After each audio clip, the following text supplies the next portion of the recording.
Shalom, selamat pagi Ibu Bapak Saudara-saudara yang terkasih dalam Tuhan Yesus. Saya percaya bahwa hari ini Ibu Bapak dalam keadaan sukacita, damai sejahtera, karena Tuhan telah mengantar kita melewati malam untuk ada di hari yang baru. Dengan sukacita juga saya, Pendeta Mercy Kapioru Patikawa, menyapa Ibu Bapak Saudara-saudara lewat program Suara Kebenaran, program dari Gemit Klasis Kota Kupang Timur. Dan pada pagi hari ini, firman Tuhan yang akan menjadi dasar dalam perenungan kita, saya pilih dari Yehezkiel pasal 18 ayat 1-4 dan dilanjutkan ayat 25-32. Sebelum kita membaca dan merenungkan firman Tuhan, mari kita berdoa. Ya Tuhan, Bapa di sorga, kami berterima kasih untuk hari baru yang Kau anugerahkan bagi semua kami. Engkau memberikan kesempatan kembali kepada kami untuk menjalani hari ini, tapi juga sebuah kepercayaan untuk mengelola hidup ini. Sebelum kami memulai aktivitas kami sepanjang hari ini, kami akan duduk bersama untuk mendengarkan firman-Mu. Kiranya Engkau sendiri yang menolong kami dengan kuasa Roh Kudus-Mu mengurapi kami.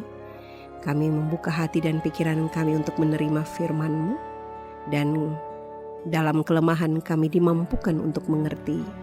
Dalam keterbatasan kami dikuatkan untuk melakukan firman-Mu. Juga hamba-Mu yang Kau percayakan untuk memberitakan firman pada pagi hari ini, berkati dan urapi hamba-Mu, sehingga apa yang disampaikan sesuai dengan apa yang menjadi kehendak Tuhan yang baik. Kami mohon pengampunan daripada-Mu Bapa, dan hanya di dalam nama Tuhan Yesus firman yang hidup dan yang telah menghidupkan kami berdoa. Amin. Baik, kita akan membaca bagian firman Tuhan. Begini bunyi firman Tuhan, kitab Yehezkiel pasal 18 ayat 1-4, dilanjutkan ayat 25 sampai ayat 32. Setiap manusia bertanggung jawab atas dirinya. Maka datanglah firman Tuhan kepadaku. Ada apa dengan kamu, sehingga kamu mengucapkan kata sindiran ini di tanah Israel? Ayah-ayah makan buah mentah dan gigi anak-anaknya menjadi ngilu. Demi Aku yang hidup, demikianlah firman Tuhan Allah, kamu tidak akan mengucapkan kata sindiran ini lagi di Israel. Sungguh, semua jiwa Aku punya, baik jiwa ayah maupun jiwa anak Aku punya, dan orang yang berbuat dosa itu yang harus mati. Kita lanjutkan ayat 25. Tetapi kamu berkata, tindakan Tuhan tidak tepat. Dengarlah dulu hai kaum Israel, apakah tindakanku yang tidak tepat ataukah tindakanmu yang tidak tepat? Kalau orang benar berbalik dari kebenarannya dan melakukan kecurangan sehingga ia mati, ia harus mati karena kecurangan yang dilakukannya. Sebaliknya, kalau orang fasik bertobat dari kefasikan yang dilakukannya dan ia melakukan keadilan dan kebenaran, ia akan menyelamatkan nyawanya. Ia insaf dan bertobat dari segala durhaka yang dibuatnya. Ia pasti hidup, ia tidak akan mati. Tetapi kaum Israel berkata, tindakan Tuhan tidak tepat. Apakah tindakanku yang tidak tepat, hai kaum Israel? Ataukah tindakanmu yang tidak tepat? Demikian firman Tuhan bagi kita semua. Kita akan menjadi orang-orang yang berbahagia ketika kita tidak hanya mendengar, tetapi kita juga melakukan firman Tuhan dalam hidup setiap hari. Tema yang saya pilih dalam renungan pagi ini adalah mentalitas menyalahkan. Ibu bapak saudara-saudara yang dikasihi Tuhan, menyalahkan adalah kecenderungan manusia sejak pertama kali manusia jatuh dalam dosa. Kita masih ingat tentu dengan baik dalam kitab Kejadian ketika Adam dan Hawa mereka memakan buah yang dilarang oleh Allah. Di hadapan Allah, Adam menyalahkan istrinya Hawa karena telah memberikan buah terlarang itu kepadanya. Adam juga menyalahkan Tuhan karena memberikan Hawa kepadanya. Lalu Hawa menyalahkan ular yang telah membujuknya. Kemudian cerita tentang Kain dan Habel. Dengan alasan iri hati, Kain membunuh Habel. Dan ketika Tuhan menanyakan kepada Kain, Kain menjawab Tuhan dengan begitu kasar. Aku tidak tahu. Apakah aku penjaga adikku? Jawaban ini seolah ingin mengatakan bahwa ia membunuh Habel karena Tuhan tidak mengindahkan persembahan daripadanya, tetapi menerima persembahan Kain. Saudara-saudara, ibu bapak, bukankah kita orang tua pun turut membentuk mentalitas menyalahkan sejak dini kepada anak-anak?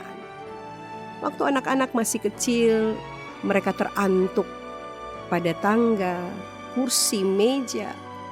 Bukankah kita menyalahkan tangga, kita menyalahkan kursi, kita menyalahkan meja? Bukankah seperti itu? Bahkan ketika anak-anak menangis karena kesalahan mereka, orang dewasalah yang dipersalahkan. Nah, ini juga membentuk mentalitas menyalahkan sejak dini terhadap anak-anak. Mengajarkan kepada mereka untuk menyalahkan orang lain atas apa yang mereka alami. Jadi orang tua pun turut membentuk mentalitas menyalahkan sejak dini pada anak-anak kecil. Saya copas cerita dari program Lapor Pak, ya. Di situ Andika menceritakan pengalamannya.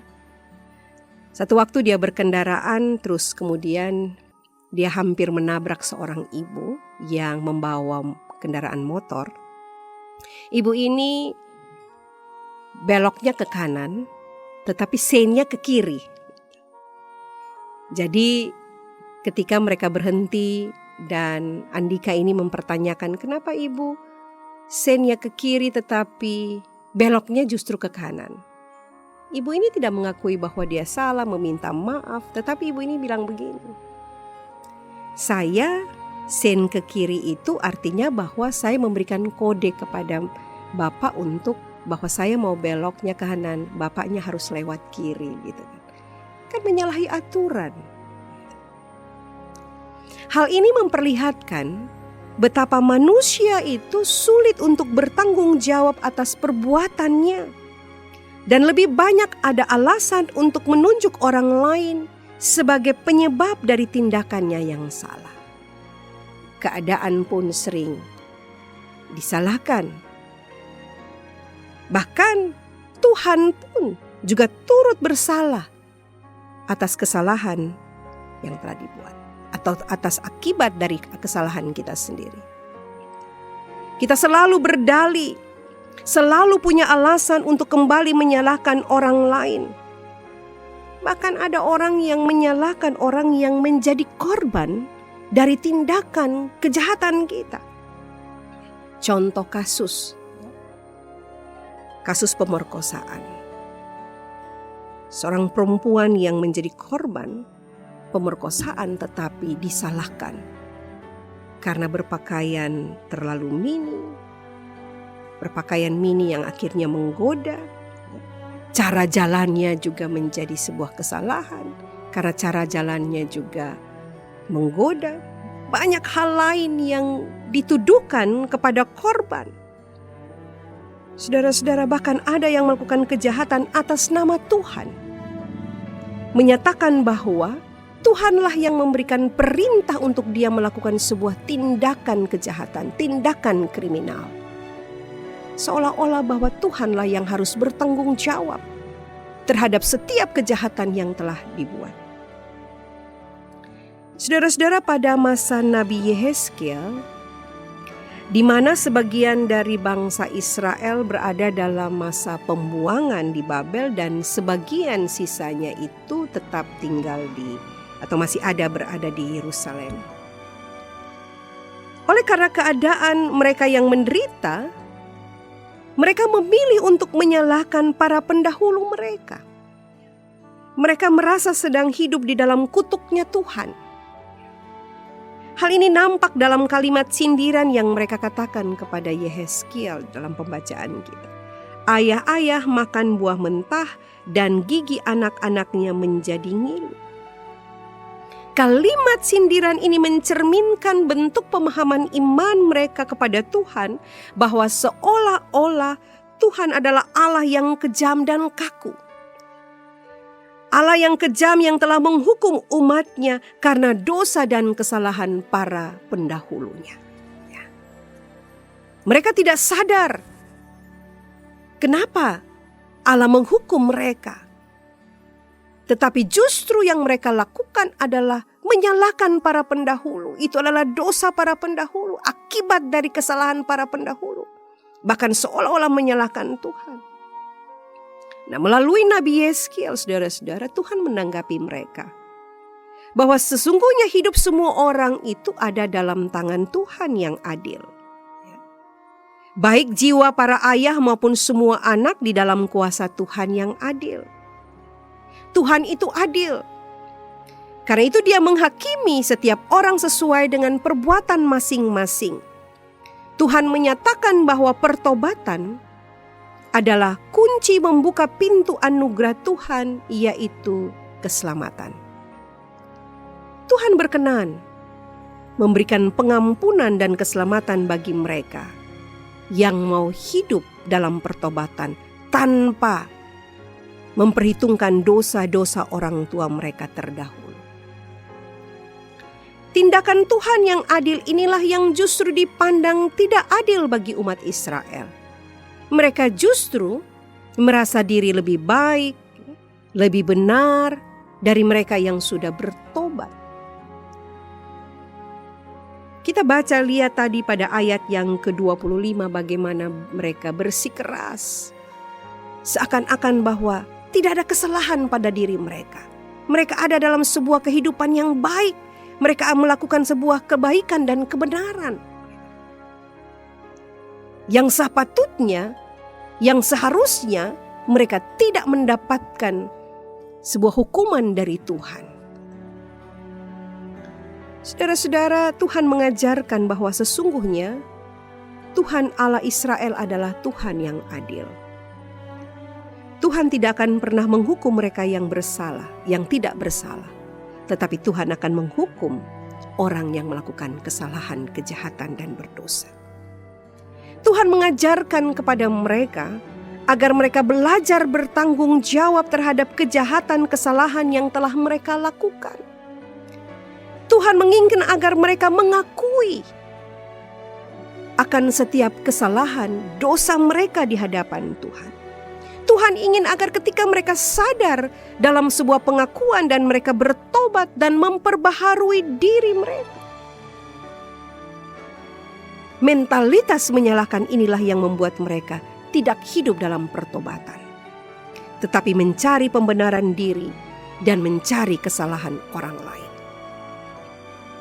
Saudara-saudara, mungkin saudara-saudara pernah mendengar atau menonton di YouTube, di program-program televisi seorang motivator hebat dunia yang bernama Nick Vujicic.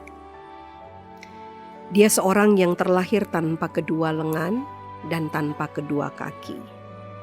Awalnya ketika dia beranjak remaja, dia ingin membunuh diri karena tidak mampu menerima keadaan dirinya yang berbeda dengan orang lain, dengan teman-temannya. Tapi dengan berjalannya waktu, Nick sendiri sadar tidak bisa merubah keadaan dirinya karena Tuhan telah menciptakan seperti itu dirinya. Dan dia belajar untuk menerima itu.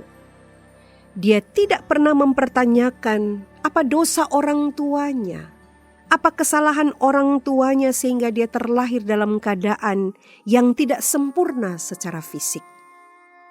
Bahkan dia tidak mempersalahkan Tuhan yang telah menciptakannya. Tetapi dia memilih pada akhirnya untuk percaya bahwa di balik ketidaksempurnaan secara fisik, Tuhan punya rencana indah baginya. Dan dia bangkit.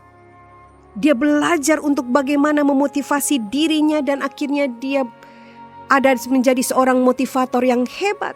Dan dia terus bersaksi tentang Tuhan yang begitu baik baginya. Dia tidak menyalahkan Tuhan atas keadaannya. Tapi justru dia bersyukur atas keadaannya. Karena dengan keadaan seperti itu, dia menjadi seorang alat di dalam tangan Tuhan yang bersaksi terus tentang siapa itu Tuhan yang sebenarnya. Ibu bapak saudara-saudara yang diberkati, orang yang bermentalitas menyalahkan hanya akan membuat dirinya menjadi tidak lebih baik dari orang lain. Orang yang bermentalitas menyalahkan, orang yang tidak akan pernah berubah dan tidak akan menjadi lebih baik. Orang yang bermentalitas menyalahkan akan mengarahkannya masuk dalam sebuah kesombongan dan keangkuhan diri. Karena selalu merasa lebih baik, selalu merasa lebih benar dari orang lain. Dia tidak akan pernah menerima masukan, apalagi kritikan terhadap dirinya. Orang yang memiliki mentalitas menyalahkan saudara-saudara adalah orang yang pengecut. Kenapa? Karena dia tidak pernah berani mengakui kesalahannya. Dia tidak pernah berani bertanggung jawab terhadap kesalahan dan kejahatan yang dilakukannya. Orang yang terbiasa menyalahkan orang lain adalah orang yang tidak jujur pada dirinya sendiri. Ia menjadi orang yang munafik, menampakkan yang baik, padahal dalam hati dipenuhi niat buruk dan selalu berlaku tidak adil kepada orang lain. Saudara-saudara, ketika orang memilih untuk terus menyalahkan orang lain atau keadaan, bahkan Tuhan, orang itu tidak akan pernah punya waktu untuk berubah. Bahkan tidak punya tenaga untuk berkarya nyata di tengah-tengah kehidupan ini. Menyalahkan keadaan, kita tidak akan pernah bisa menemukan solusi untuk memperbaiki keadaan menjadi lebih baik. Saudara-saudara, kita diingatkan kembali. Kita dipanggil melalui firman Tuhan pagi-pagi hari ini. Untuk bagaimana mari kita mulai belajar mengubah budaya mentalitas menyalahkan dan beralih pada budaya hidup yang bertanggung jawab. Bertanggung jawab terhadap kesalahan ataupun kejahatan yang telah dilakukan. Mau mengakui dengan jujur. Dan mau hidup dalam sebuah pertobatan. Sebagaimana yang dikehendaki Tuhan bagi umat Israel dan juga bagi kita semua. Karena dengan menyalahkan orang lain sekali lagi, tidak akan pernah bisa membuat hidup kita menjadi lebih baik. Dan kita semakin berkenan kepada Tuhan. Karena dengan menyalahkan orang lain, kita pun merusak relasi kita dengan orang lain. Juga dengan Tuhan. Dengan bertanggung jawab terhadap kesalahan, mengakui bertobat, membuat kita semakin berkenan di hadapan Tuhan. Membuat kita ada dalam sebuah relasi yang indah bersama dengan orang lain.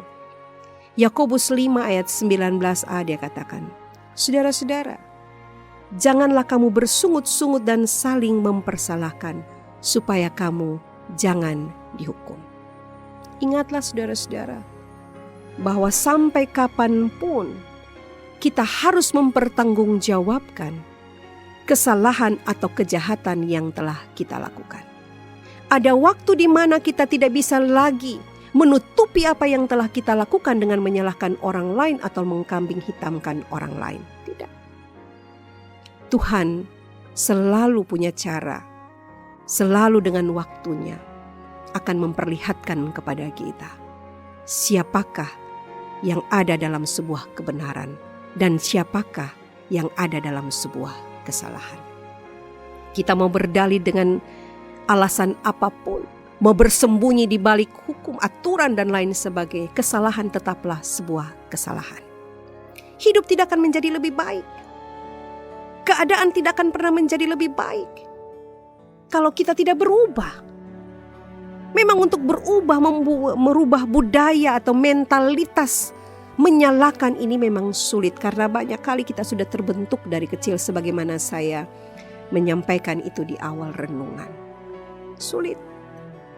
Tetapi tidak ada yang sulit ketika kita punya keinginan dan meminta Tuhan menolong kita, memampukan kita. Belajarlah juga untuk mengambil posisi orang lain yang tidak salah tetapi dipersalahkan. Tidak enak, saudara. Tuhan menginginkan agar umat Israel untuk belajar menyadari diri, belajar untuk mengakui kesalahan, untuk belajar untuk hidup dalam sebuah pertobatan. Keadaan akan berubah menjadi baik. Situasi akan lebih indah ketika mereka mau hidup dalam pertobatan dan memberi diri untuk dirubah oleh Allah. Demikian pun kita. Berhentilah untuk menyalahkan orang lain. Berhentilah untuk menyalahkan keadaan. Kita tidak akan pernah bisa berubah. Saudara-saudara, seorang pemenang kehidupan adalah orang yang berani bertanggung jawab atas apa yang telah dilakukan. Seorang pemenang kehidupan, dia akan berani mengakui apa yang telah dia lakukan di hadapan Tuhan dan di hadapan orang lain. Karena hanya pemenang-pemenanglah yang telah keluar dari mentalitas menyalahkan ini untuk masuk dalam kehidupan yang lebih bertanggung jawab. Sekali lagi, dengan menyalahkan orang lain atau keadaan tidak akan pernah membuat hidup kita menjadi lebih baik. Justru mempertontonkan kelemahan dan ketidakdewasaan diri kita. Kiranya firman Tuhan hari ini menolong kita untuk kita menjadi orang-orang yang punya mentalitas bertanggung jawab terhadap kehidupan ini. Tuhan memberkati kita dengan firman-Nya. Amin. Mari kita berdoa. Ya Bapa di sorga, Engkau adalah Allah Tuhan kami yang mengasihi kami dengan cinta-Mu yang besar. Karena itu Engkau ingin selalu ada untuk menyatakan kepada kami kesalahan yang kami lakukan lewat kebenaran firman-Mu. Bahkan Engkau ingin agar kami selalu ada dalam sebuah perubahan hidup yang menjadi lebih baik dan menerima anugerah pembaharuan hidup itu lewat pertobatan. Terima kasih Bapa. Kiranya Roh Kudus bekerja pada setiap kami, sehingga kami mampu untuk merubah mentalitas menyalahkan, menjadi seorang yang bermentalitas bertanggung jawab. Terima kasih Tuhan, kami akan menjalani hari ini. Kiranya Tuhan menyertai setiap kami dalam aktivitas kami masing-masing. Tuhan, kiranya Engkau menolong kami, memampukan kami untuk menghadirkan sukacita dan damai sejahtera di tengah-tengah aktivitas kami.